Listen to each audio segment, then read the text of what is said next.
Journalism అనేది ఎంతో పవిత్రమైనటువంటి ఒక వృత్తి. ఒక వాజ్పేయి, ఒక అద్వానీ, ఒక కాళోజీ, అనేక మంది హేమీలు తమ యొక్క కళాన్ని వాడి తమ గళాన్ని వినిపించి సమాజంలో సమూలమైనటువంటి ఒక మార్పులకు శ్రీకారం చుట్టడం జరిగింది. అందుకనే జర్నలిజానికి ఎంతో ప్రాముఖ్యత. అందుకనే నేను కార్యకర్త ఉన్నప్పుడైనా, నేను బీజేపీలో ఉన్నప్పుడైనా, ఇప్పుడు బీఆర్ఎస్లో ఉన్నప్పుడైనా కూడా నేను రెగ్యులర్గా మీడియా మిత్రులను కలుస్తూ ఉంటా, నా వ్యూస్ పంచుకుంటుంటా. నేను ఇంకెక్కువ నేర్చుకుంటుంటా వాళ్ళతో. ఎందుకంటే అనేక రంగాలను వాళ్ళు స్పృశిస్తూ ఉంటారు కాబట్టి, అనేక రాజకీయ పార్టీల నాయకులతో మాట్లాడతారు, కార్యకర్తలతో మాట్లాడతారు, మరీ ముఖ్యంగా అన్నింటికీ కేంద్రమైనటువంటి ప్రజలతో మమేకమవుతారు కాబట్టి వాళ్ళతోనే మాట్లాడుతూ ఉంటారు. కాబట్టి చాలా ఇన్పుట్స్ నేను తీసుకుంటూ ఉంటా. ఇంత పవిత్రమైనటువంటి జర్నలిజంను ఒక ఆయన ఎర్నలిజంగా మార్చిండు. మీరు రోజంతా కష్టపడతారు పాపం, ఎండకు ఎండుతూ, వానకు తడుస్తూ, చలికి వణుకుతూ, ఎక్కడో సుదూర ప్రాంతాలకు వెళ్ళి, ఎక్కడో గూడెంలో తండాకు వెళ్ళి మీరు వార్తని సేకరించి దాన్ని తీసుకొచ్చి మీ ఆఫీసెస్లో టైప్ చేసి మీ సీనియర్స్కు చూపించి అది మీరు స్టేట్కు పంపి అది పబ్లిష్ చేపిస్తే, మీరు రాసినటువంటి వార్తలను తెల్లారి స్క్రీన్లో చూపెట్టి దాన్ని ఎక్కిరించుకుంటా రాజకీయాలు చేస్తున్నటువంటి వ్యక్తి ఏందో, ఆయన సంగతి ఏందో మీ అందరూ కూడా తెలుసు. జర్నలిజాన్ని ఎర్నలిజంగా మార్చి ఈ రకంగా ప్రవర్తన చేస్తున్నటువంటి వాళ్ళని మొగ్గులోనే తుంచివేయకపోతే ఏం జరుగుతుందో కూడా మీ అందరికీ కూడా తెలుసు. కాబట్టి నేను మీ అందరికీ కూడా విజ్ఞప్తి చేస్తున్నా. నేను మీ వరంగల్ వాసిని, మీ బిడ్డను, మీ మధ్యలో పెరిగినటువంటి వాడిని. రేపు ఒకవేళ ప్రజలు ఆశీర్వదించి వాళ్ళ ఆశీస్సులు తెలియజేసి నేను ఒక ఎమ్మెల్సీ అయినా కూడా తప్పకుండా నేను ఇదే విధంగా మీతో కలిసి ఉంటా. మన వరంగల్కి ఒక ఎమ్మెల్సీ వచ్చినట్టయితుంది, మీ ఇళ్ళల్లో కూడా ఒక ఎమ్మెల్సీ వచ్చినట్టయితుంది. మీ యొక్క తమ్ముడిగా నేను ఉంటా, మీ సూచనలు తీసుకుంటా, మీ సలహాలు తీసుకుంటా, అందరితోనే మమేకమైతా. ఒక సామాన్యుడిగా నేను ఎంతో కష్టపడి నేను ఇంత దూరం వచ్చిన, నా మూలాన నేను మర్చిపోను. కాబట్టి ఒక సామాన్యుడిగా అందరితోనే మమేకమవుతూ నేను ముందుకెళ్తా. కాబట్టి మీ అందరూ కూడా మీ యొక్క ఆశీర్వాదాలు తెలియజేయాల్సిందిగా ఈ సందర్భంగా మీ అందరినీ కూడా కోరుతున్నా. మరొకటి, జీవో నెంబర్ 46 విషయంలో చాలా చర్చ జరుగుతున్నది. మిత్రులారా, ఏ ప్రభుత్వమైనా కూడా, కేంద్రంలో ఉన్నటువంటి భారతీయ జనతా పార్టీ ప్రభుత్వం కావచ్చు, లేదా రాష్ట్రంలో ఉన్నటువంటి కాంగ్రెస్ ప్రభుత్వం కావచ్చు, రాష్ట్రంలో గత 2 పర్యాయాలుగా ఉన్నటువంటి బీఆర్ఎస్ ప్రభుత్వం కావచ్చు, ఏ ప్రభుత్వమైనా ప్రజల కోణంలోనే ఆలోచించి జీవోలను ఇష్యూ చేస్తుంది, ప్రభుత్వ ఉత్తర్వులను విడుదల చేస్తూ ఉంటారు. కానీ ఒక్కో సందర్భంలో ఏంటంటే మనం సరిగ్గా ప్రజానాడి పట్టలేకపోవడం వల్లనో, లేకపోతే అధికారుల వల్లనో, మనకు వచ్చినటువంటి తప్పుడు సమాచారం వల్లనో కొన్ని జీవోల వల్ల కొంతమందికి ఇబ్బంది కలుగుతూ ఉంటుంది. అది సహజం, అన్ని ప్రభుత్వాల్లో ఇది జరుగుతుంది. నేను ఈ ఒక్క ప్రభుత్వం ఆ ప్రభుత్వం నేను అంటలేను, అన్ని ప్రభుత్వాల్లో కూడా జరుగుతుంది. కానీ అది జరిగినప్పుడు సవరణ చేయాల్సినటువంటి బాధ్యత ఉంటుంది. అక్టోబర్ 30వ తేదీన కొంతమంది జీవో 46 బాధితులందరూ కూడా వెళ్ళి కేటీఆర్ గారిని కలిసి దీన్ని సవరణ చేయమని అడిగారు. వారు సవరిద్దామని అనుకున్నారు, కానీ ఆలోపే కోడ్ రావడం జరిగింది, దాన్ని సవరించలేకపోయినారు. సరే, ఏ విధంగానైనా మొత్తానికి అయితే ప్రజలు తీర్పిచ్చారు.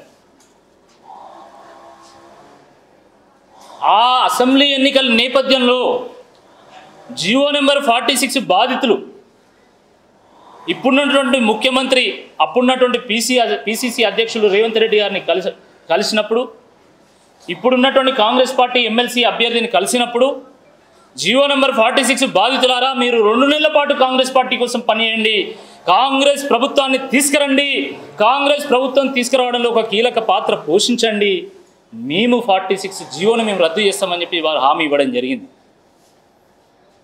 కానీ 5 నెలలు గడిచింది, ఇప్పటి వరకు దాని మీద ఒక్క ప్రకటన చేస్తలేరు, ఒక్క ప్రకటన కూడా చేస్తలేరు. నేను ఈ సందర్భంగా జీవో నెంబర్ 46 బాధితులందరికీ కూడా నేను విజ్ఞప్తి చేస్తున్నా. జీవో నెంబర్ 46 రద్దు కావాలంటే బలమైనటువంటి ప్రతిపక్షం నుంచి ఒక బలమైనటువంటి ఎమ్మెల్సీ అభ్యర్థిని గెలిపించండి. మీ గొంతై నేను పోరాటం చేస్తా, తప్పకుండా ప్రభుత్వం దిగి వచ్చేదాకా పోరాటం చేస్తా, మడమదిప్పనటువంటి పోరాటం చేస్తా అని చెప్పి నేను గుర్తు చేస్తా ఉన్నా. ప్రభుత్వం నుండి కొన్ని డిమాండ్లను సాధించుకోవాలంటే, కొన్ని హామీలను నెరవేర్చుకోవాలంటే, మన హక్కులను సాధించుకోవాలంటే వ్యక్తితో పాటు ఆ వ్యక్తి ఉన్నట్టు వెనుక ఒక గొప్ప శక్తి కూడా అవసరం. ఆ శక్తే బీఆర్ఎస్ పార్టీ. ఆ వ్యక్తినే నేనని చెప్పి ఈ సందర్భంగా నేను సగర్వంగా మీ ముందు చెప్తా ఉన్నాను. తప్పకుండా న్యాయం జరగాల్సిందే. న్యాయం జరిగే వరకు మేము పోరాటం చేస్తాం. బీఆర్ఎస్ పార్టీగా కూడా మేము పోరాటం చేస్తాం. తప్పకుండా వాళ్ళని ఆదుకునేటువంటి ఒక ప్రయత్నం కూడా చేస్తామని చెప్పి ఈ సందర్భంగా నేను గుర్తు చేస్తున్నాను. మరి 11 ఏళ్ళ పాటు మా అసన్పర్తి మండలంలో వార్తలు కానీ, మా గ్రామం వంగపాడులో ఉన్నటువంటి వార్తలను కానీ నేను రిక్వెస్ట్ చేస్తే, బతిమాలితే, ఉదరిస్తే ఆ వార్తలను వేస్తూ హనుమకొండకు నన్ను తీసుకొచ్చింది మీరే. హనుమకొండలో వార్తలు రాస్తూ రాష్ట్రానికి తీసుకొచ్చింది మీరే. ఈరోజు మళ్ళీ ఈ వారం రోజుల పాటు నా వార్తలు రాయండి. దయచేసి నన్ను మండలి వరకు తీసుకెళ్ళండి. మీ గౌరవాన్ని తగ్గించకుండా ప్రతి గ్రాడ్యుయేట్ కూడా గల్లా ఎగరేసుకొని రాకేష్ రెడ్డి మా ఎమ్మెల్సీ అని సగర్వంగా చెప్పుకునే విధంగా నేను వివరిస్తే తప్ప ఎక్కడ కూడా ఎవరు కూడా తల దించుకునే విధంగా నేను వివరించను. మీ గౌరవాన్ని తగ్గించే విధంగా వివరించను. కాబట్టి జర్నలిస్టు సోదరులందరూ కూడా నేను విజ్ఞప్తి చేస్తున్నా. మీ ద్వారా పట్టభద్రులందరూ కూడా నేను విజ్ఞప్తి చేస్తున్నా. మీ ద్వారా మేధావులందరూ కూడా నేను విజ్ఞప్తి చేస్తున్నా. నాకు ఒక అవకాశం ఇవ్వండి. తప్పకుండా మీ సమస్యల కోసం నేను పోరాటం చేస్తా. మీరు తల ఎత్తుకునేలాగా ఒక ఎమ్మెల్సీగా నేను మంచి పాత్ర పోషిస్తా అని చెప్పి ఈ సందర్భంగా తెలియజేస్తూ అందరికీ నమస్కారం. మంచి ప్రశ్న అడిగిన తప్పకుండా నేను సమాధానం చెప్తా. నేను కూడా అవకాశం కోసం వేచి చూస్తా. మంచి ప్రశ్న అడిగాను. బీఆర్ఎస్ పార్టీలో 42 మంది ఎమ్మెల్సీ కోసం పోటీ పడ్డారు. మంచి హేమాహేమీలు ఉన్నారు. కానీ రాజకీయ పార్టీలు ఎప్పుడు కూడా అప్పుడున్నటువంటి రాజకీయ పరిస్థితికి తగ్గట్టుగా అప్పుడున్నటువంటి సందర్భాన్ని బట్టి ఒకరికి అవకాశం ఇస్తారు. ఇప్పుడున్నటువంటి పరిస్థితికి అనుగుణంగా ఇప్పుడున్నటువంటి వివిధ పోటీదారులను దృష్టిలో ఉంచుకొని వివిధ అభ్యర్థులకు ఉన్నటువంటి గత చరిత్ర, వాళ్ళకు ఉన్నటువంటి ప్రజాబలాన్ని, అనేక అంశాలను పరిగణలోకి తీసుకున్న తర్వాత తెలంగాణ తొలి ముఖ్యమంత్రి బీఆర్ఎస్ అధినేత కేసీఆర్ గారు, వర్కింగ్ ప్రెసిడెంట్ కేటీఆర్ గారు, హరీష్ రావు గారు అనేక మంది నాయకులతో చర్చించిన తర్వాత నా పేరును ఖరారు చేయడం జరిగింది. వాళ్ళకి ఎన్నిసార్లు కృతజ్ఞతలు చెప్పినా కూడా తక్కువనే. మిగతా వాళ్ళు కూడా చాలామంది సమ ఉజ్జీవులు పాపం వాళ్ళు ఎక్స్పెక్ట్ చేశారు. తప్పేం లేదు. రాజకీయ పార్టీ అన్నప్పుడు ఎంతోమంది పోటీ పడతారు, పోటీతత్వం ఉంటుంది. వాళ్ళందరూ కూడా నాకు సహకారం అందిస్తున్నారు. 34 నియోజకవర్గాలు ఉన్నాయి. 34 నియోజకవర్గాల్లో ఉన్నటువంటి నాయకులందరినీ కూడా నేను కలిసి వచ్చిన. నాకు ఎమ్మెల్సీ టికెట్ సడన్గా ఇవ్వలే. మీకు చెప్పాలి, నేను 3 నెలల పాటు ఎన్రోల్మెంట్లో తిరిగాను. నేను ఎన్రోల్మెంట్ చేయించిన, ప్రతి నియోజకవర్గంలో ఉన్నటువంటి ఇన్ఛార్జిని కలిసిన, ప్రముఖ నాయకులందరినీ కూడా నేను కలిశాను. నాకు అవకాశం ఇస్తే గట్టి పోటీ ఇస్తాను, తప్పకుండా గెలుస్తాను, తప్పకుండా గులాబీ జెండా ఎగిరేసే విధంగా ప్రయత్నం చేస్తా అని చెప్పి నేను రిక్వెస్ట్ చేశాను. అంతే. సరే, నాకు అవకాశం ఇచ్చారు. అవకాశం ఇచ్చిన తర్వాత లోక్సభ ఎన్నికలు వచ్చినాయి. ఆ లోక్సభ ఎన్నికలు అయిపోయిన తర్వాత గౌరవ్ కేటీఆర్ గారు హైదరాబాద్లో ఒక సమావేశం నిర్వహించారు. అందరు ఇన్ఛార్జ్లను పిలిచారు. ప్రముఖ నాయకులందరినీ కూడా పిలిచిండ్రు. పిలిస్తే 34 నియోజకవర్గాలకు గాను 31, 32 నియోజకవర్గాల నాయకులు వచ్చిండ్రు. 1-2 నియోజకవర్గాల నాయకులు వాళ్ళ వ్యక్తిగత కారణాలతో రాలేదు. ఇప్పుడు మీరు చెప్తున్నటువంటి వినయ్ భాస్కర్ గారు కూడా అక్కడికి వచ్చింది కదా, నరేంద్ర గారు కూడా అక్కడికి వచ్చారు కదా, ధర్మారెడ్డి గారు కూడా వచ్చింది కదా, రమణారెడ్డి గారు వారు వేరే ప్రాంతంలో ఉన్నారు, వారు అవుట్ ఆఫ్ కంట్రీ ఉన్నారు కాబట్టి వారు రాలేకపోయినారు. వారు నాకు 2 సార్లు ఫోన్ చేసి చెప్పారు. మా నాయకులు కూడా ఫోన్ చేసి చెప్పిండు. పెద్ది సుదర్శన్ రెడ్డి గారు వారు ఆరోగ్య రీత్యా వారు కొంచెం ఆరోగ్యం సహకరించడం లేదని వారు రాలేదు. దయాకర్ రావు వారి బంధువులది ఒక చిన్న ఇన్సిడెంట్ జరిగింది కాబట్టి ఆ రోజు వారు రాలేదు. మిగతా ఎవరు రాలేదండి నాకు అర్థం కాదు. అందరూ వచ్చింది కదా. ఒకరిద్దరు నాయకులు సరే వాళ్ళ వ్యక్తిగత కారణాల వల్ల మిస్ అయ్యి ఉండొచ్చు. అందరు నాయకులు వచ్చిండు. వస్తే నాకు పత్రికలు అంటే చాలా గౌరవం ఉంది, ఛానల్ అంటే కూడా గౌరవం ఉంది. కానీ 1-2 ఛానల్ 1-2 పత్రికలు పని కట్టుకొని ఏదో వివాదం జరిగినట్టు, మొత్తం కొంప గులిపోయినట్టు, ప్రపంచం బద్దలైనట్టు ఫ్రంట్ పేజ్ ఆర్టికల్ రాసి మమ్మల్ని బదనాం చేయాలని చూస్తారా? నేను ఒకటే అడుగుతున్నా, నేను సూటిగా అడుగుతున్నా, కాంగ్రెస్ పార్టీకి సంబంధించినటువంటి ఖమ్మంలో ఉన్నటువంటి ఎమ్మెల్యేలందరూ కూడా కేరళ వెళ్ళి మీరు రాసిన వార్త, మీరు రాశారు ఆ వార్త? కాంగ్రెస్ పార్టీలో ఉన్నటువంటి అనేక మంది అగ్రనాయకులు అసలు ఆ అభ్యర్థి గెలవద్దని కోరుకుంటున్నారు. అది మీరు రాశారా? విశ్వసనీయ వర్గాల సమాచారం మేరకు మీరు రాశారా అని అడుగుతున్నా. కాబట్టి నేను ఒకటే చెప్తున్నా, బీఆర్ఎస్ నాయకుల యొక్క సంపూర్ణ సహకారం నాకు ఉంది. 34 నియోజకవర్గంలో పోటీ, ఏదో ఒక అసెంబ్లీ ఎన్నిక కాదు, ఒక పార్లమెంట్కి సంబంధించినటువంటి ఎన్నిక కాదు. డెఫినెట్గా భిన్న ధృవాలు ఉంటాయి, వాటిని కలిపేటువంటి ఒక ప్రయత్నం కూడా పార్టీ చేస్తున్నది. అన్క్వశ్చనబుల్ లీడర్ కేసీఆర్ గారు ఉన్నారు, వారు తప్పకుండా దీన్ని సంపూర్ణంగా వారు ఒక తాటి మీదకి తీసుకొచ్చారు. చాలామంది సహకరిస్తున్నారు. ఈరోజు మార్నింగ్ వాక్లో కూడా బీఆర్ఎస్ నాయకులు చాలామంది పాల్గొన్నారు. ఇప్పుడున్నటువంటి మీట్ ద ప్రెస్లో కూడా మా ఎంపీ అభ్యర్థి సీనియర్ నాయకులు హనుమకొండ జిల్లా పరిషత్ చైర్మన్ వారు కూడా ఇక్కడే ఉన్నారు. సుధీర్ కుమార్ గారు వారు కూడా ఇక్కడే ఉన్నారు. చాలామంది నాయకులు ఇక్కడ కూడా చాలామంది వద్దామనుకున్నారు, కానీ ప్రెస్ క్లబ్కు సంబంధించిన ఈవెంట్ కాబట్టి ఒక్కరినే పిలుస్తారనే ఉద్దేశంతో వారు రాలేదు. కాబట్టి సంపూర్ణ సహకారం ఉంది. బీఆర్ఎస్ పార్టీకి ఎంతో ప్రెస్టీజియస్ ఎలక్షన్ ఇది గుర్తుపెట్టుకోండి. బీఆర్ఎస్ పార్టీ 4 సార్లు గెలిచినటువంటి సీట్ ఇది. ఉట్టిగా ఆషామాషగా ఎవరికి టికెట్ ఇయ్యరు, అర్హులకే టికెట్లు ఇస్తారు. ప్రజలు కూడా అర్హులనే ఎన్నుకుంటారు. కాబట్టి వాళ్ళు ఎంతో ఆలోచన చేసి టికెట్ ఇచ్చిళ్ళు. సమఉజ్జీవులు నా అంత ఈక్వల్గా ఉన్నటువంటి నాయకులు ఉన్నారు, నాకంటే బెటర్ నాయకులు కూడా ఉండొచ్చు. కానీ ఒక్కో రాజకీయ సందర్భంలో ఒక్కొరికి ఇస్తారు, ఎందుకంటే ఆ పరిస్థితుల్లో వాళ్ళు నెగ్గగలుగుతారని చెప్పి. కాబట్టి ఇప్పుడు నాకు ఇచ్చారు, అందరి సహకారం ఉంది.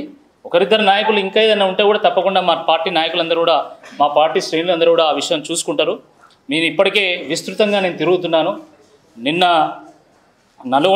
ఖమ్మం పోయాను. ఉదయం ఖమ్మంలో మార్నింగ్ వాక్ కానీ, అక్కడ అడ్వకేట్స్తో మీటింగ్ కానీ, అక్కడ కార్యకర్తల సమావేశం కానీ, పినపాక గ్రాడ్యుయేట్ల సభ కానీ, లేదా దాని తర్వాత కొత్తగూడెం పార్టీ కార్యకర్తల సమావేశం కానీ, భద్రాచలం గ్రాడ్యుయేట్ల సమావేశం కానీ, ఇవాళ ఉదయం ఆర్ట్స్ కాలేజు సమావేశం కానీ, లేదా మొన్న భువనగిరిలో అనేక మీటింగ్స్ జరిగినాయి.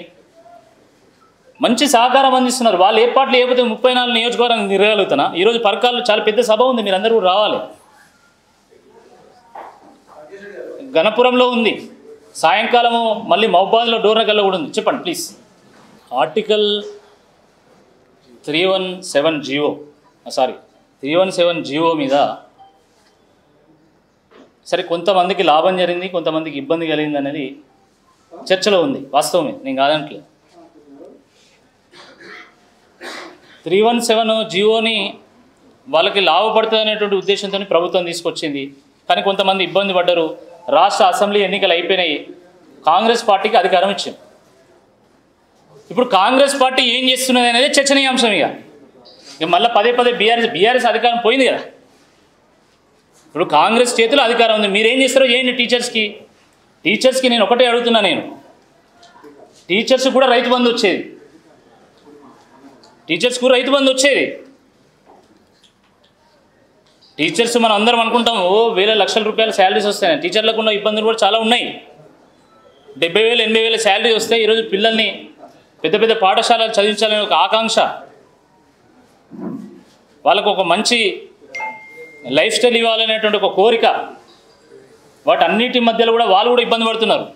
వాళ్ళకు ఉన్నటువంటి భూమిలో వ్యవసాయం చేస్తే, సాధారణ రైతు వ్యవసాయం చేసినా, ఒక టీచర్ వ్యవసాయం చేసినా, ఒక జర్నలిస్ట్ వ్యవసాయం చేసినా కూడా గంతే లాభం ఉంటుంది, గంతకి నష్టం ఉంటుంది. వ్యవసాయమే లాభసాటిగా లేనప్పుడు నష్టమే ఉంటుంది కదా. కాబట్టి దాన్ని గట్టెక్కించాలని చెప్పి కేసీఆర్ గారు రైతు బంధు తీసుకొచ్చాడు.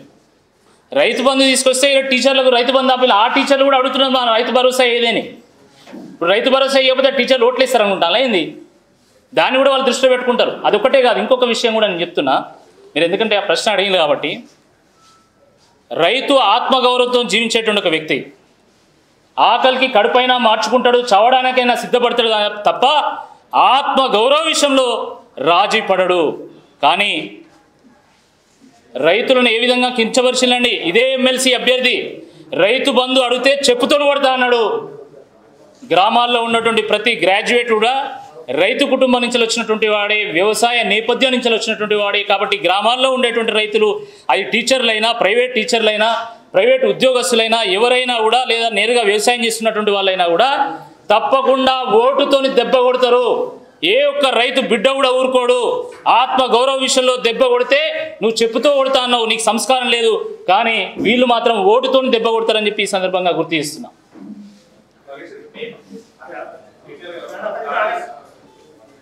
ప్రెస్ క్లబ్ వాళ్ళు నన్ను మీట్ ద ప్రెస్కి ఆహ్వానించారు. దేనికి ఆహ్వానించారు? నువ్వు ఒక పార్టీ నుండి పోటీ చేస్తున్నావు, వచ్చి మీ వ్యూస్ను పంచుకోవడానికి పిలిచారు. కాబట్టి నేను కండువా వేసుకొని కూర్చున్నా, తప్పేం లేదు కదా. ఒక పార్టీ నుండి పోటీ చేస్తున్నప్పుడు ఒక కండువా ఖచ్చితంగా ఉంటుంది. నేను పార్టీకి ప్రతినిధినే, ప్రజలకు కూడా నేను ప్రతినిధిని. నేను పార్టీ నాయకుడిని, ఎట్ ద సేమ్ టైం ప్రజానాయకుడిని కూడా అవుతారు రేపు ఎమ్మెల్సీగా. కాబట్టి రెండిట్లలో పెద్ద వైరుధ్యం ఏం లేదు. ఏ పార్టీ అయినా కూడా ప్రజల క్షేమం కోసమే కొట్లాడుతుందండి, గుర్తుపెట్టుకోండి. సరే, ఒక్కోసారి కొంతమంది మెరిటోరియస్ విధానాలను తీసుకొస్తారు, ఒక్కో సందర్భంలో నాయకత్వం మంచిగా ఉన్నాడు, మంచి విధానాలు వస్తాయి.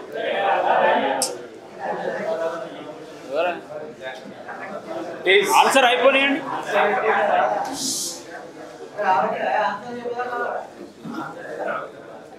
అన్నిటికీ సమాధానం చెప్తారు, కొద్దిగా వెయిట్ చేయండి ఒక్కొక్కరు.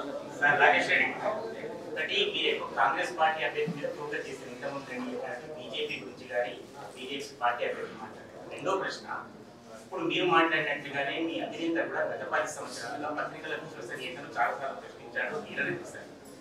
ఒక పత్రికల మీడియా విశ్వసనీయత ప్రశ్నించే మీరు ఇదే ఇప్పుడు అఫీషియల్ మీటింగ్కే గైరాజరైన దాన్ని పత్రికల్లో వచ్చింది, మీడియాలో వచ్చింది. కానీ శబరిమల పోతున్నా అన్న వాళ్ళ గురించి కూడా బీఆర్ఎస్ పార్టీకి అనుకూలంగా ఉన్న కొన్ని ఛానల్లో వచ్చింది. దాన్ని ఏమంటారు? ఏదైనా కూడా మీడియా అనేది మన ప్రజాస్వామ్య వ్యవస్థలో ఎంతో ప్రముఖమైనటువంటి ఒక పాత్ర పోషిస్తున్నారు. నేను ఇంతకుముందు కూడా చెప్పిన, చాలా పవిత్రమైనటువంటి వృత్తి.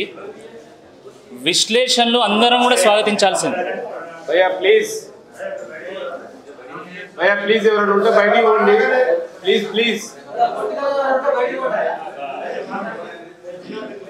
మనము విశ్లేషణలు ఒక నిమిషం దయచేసి, వార్తా పత్రికల్లో వచ్చినటువంటి కథనాలను, విశ్లేషణలు మనం గౌరవించాల్సిందే. దయచేసి ప్లీజ్ దయచేసి ఎవరున్నారు బయటకు వెళ్ళండి మీరు. భారతీయ జనతా పార్టీ ఒక జాతీయ పార్టీ.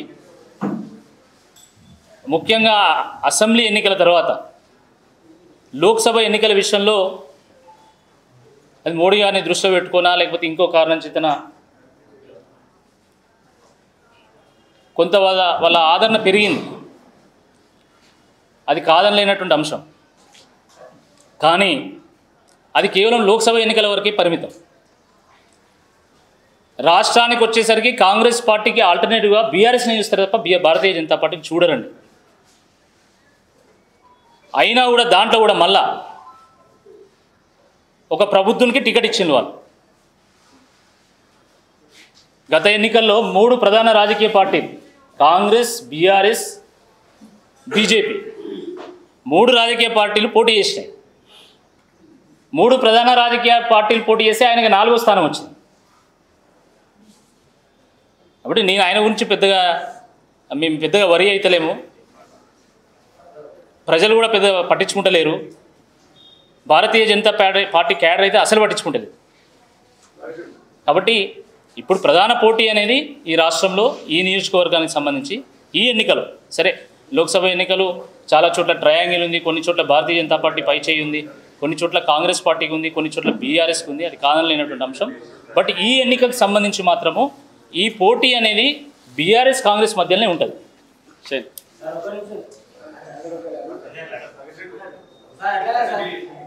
నిధులు నియామకాలు నిధులు పేరిట 1200 మంది నియామకాలు ప్రాణదానం చేస్తే తెలంగాణ కేసీఆర్ 10 ఏళ్ళు ఉన్నారు.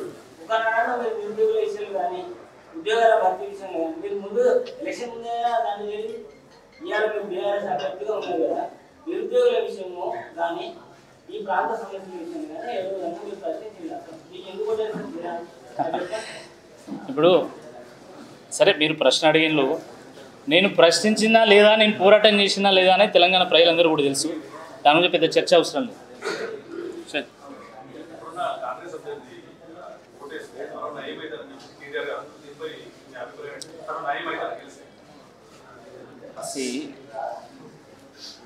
ప్రజాక్షేత్రంలో దీని మీద చర్చ జరుగుతుందండి.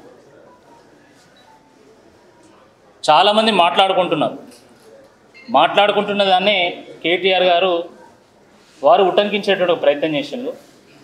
నేను బీఆర్ఎస్ అభ్యర్థిగా నేను దాని మీద స్పందించాల్సినటువంటి అవసరం లేదు. ఎందుకంటే ఆయన నా ప్రత్యర్థి మీద ఏదో ఆరోపణ చేసి ఏదో సాధించాలని నేను ప్రయత్నం చేస్తాను. బట్ పార్టీల మధ్యలో చర్చ జరుగుతున్నది, ప్రజల్లో చర్చ జరుగుతున్నది. అది వాస్తవం ఎంత, దాని తీవ్రత ఎంత, దానికి ఏ రకంగా తీర్పునివ్వాలనేది గ్రాడ్యుయేట్సే నిర్ణయిస్తారు.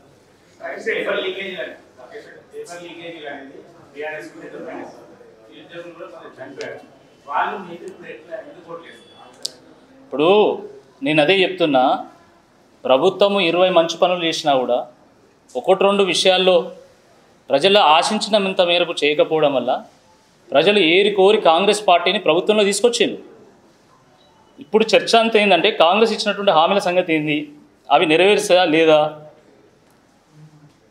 ఒక పాలక వర్గాన్ని ఎంచుకున్నప్పుడు దానికి ధీటైనటువంటి ఒక బలమైనటువంటి ప్రతిపక్షాన్ని కూడా ఎంచుకున్నప్పుడే ప్రజలకు మేలు జరుగుతుంది. గుర్తుపెట్టుకోండి, నేను ప్రజలందరూ కూడా చెప్తున్నా మీ ద్వారా, ఒక బలమైనటువంటి ప్రజలకు మేలు చేకూర్చేటువంటి ఒక ప్రతిపక్షం కూడా ఉన్నప్పుడే మన హక్కులను మనం సాధించుకోగలుగుతాం.